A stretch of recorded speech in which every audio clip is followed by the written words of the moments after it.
আসসালামু আলাইকুম এভরিওয়ান। আজকে আপনাদের সামনে নিয়ে হাজির হলাম ভাপা পিঠার রেসিপি। আপনারা ভাবছেন যে এত আগেই শীতের পিঠা রেসিপি দিয়ে দিচ্ছে।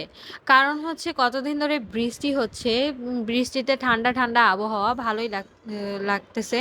তার জন্যই আরকি পিঠার রেসিপিটা আপনাদের দেয়া। এখানে আমরা ১ কেজি চালের গুঁড়ি নিয়েছি, স্বাদমতো লবণ দিয়ে দিয়েছি। এখন দিয়ে ভালোভাবে মিক্স করে নেওয়া হইছে।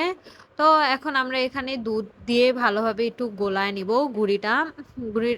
মানে ভাপা পিঠার জন্য তো একবারে বেশি পানি দিয়ে গোলানো যায় না। সামান্য পরিমাণ দুধ বা পানি যেইটাই দিয়ে গোলায় আরকি হালকা একটু ঝুরা, ঝুরা করে গোলায় নিতে হয়।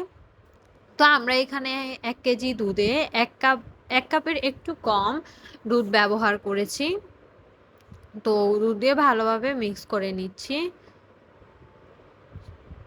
মিক্স আমাদের হয়ে গেলে এটা আমরা আলাদাভাবে হচ্ছে আমরা একটা গুঁড়ি চালনি দিয়ে চেলে নিব। তো দেখতেই পাচ্ছেন কিরকমভাবে আমাদের গুঁড়িটা দুধ দিয়ে গোলানো হয়েছে। বেশি পানি দিলে হচ্ছে পিঠাটা পানি, পানি হয়ে যাবে। দুধ দিয়ে গোলানোর কারণ হচ্ছে মিঠাই ছাড়া সাদা যেই অংশটা সেটা খেতে অনেক ভালো লাগে সিদ্ধ।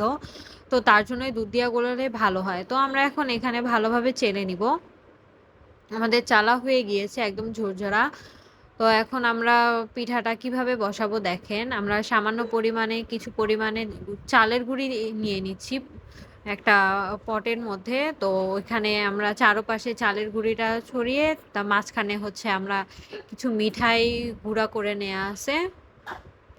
মিঠাইয়ের গুঁড়ি দিয়ে দিচ্ছি আর দিয়ে দেব হচ্ছে নারকেল। ভাপা পিঠার মধ্যে মিঠাই আর হচ্ছে নারকেলটা বেশি করে দিলে খেতে অনেক মজা লাগে। তো আপনারাও এভাবে বাসায় খুব সহজেই বানিয়ে নিতে পারেন। ভাপা পিঠা বানানো কিন্তু এত কঠিন না, অনেক সহজ।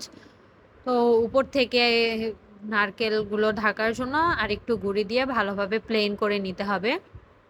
আপনারা যদি চালের গুঁড়ির এই গুঁড়োটা যদি ভালোভাবে গোলাইতে পারেন তাহলে পিঠাটা কখনোই ভাঙবে না। দেখতে আমরা কিভাবে প্রেসার কুকারে দিয়েছি দেখেন।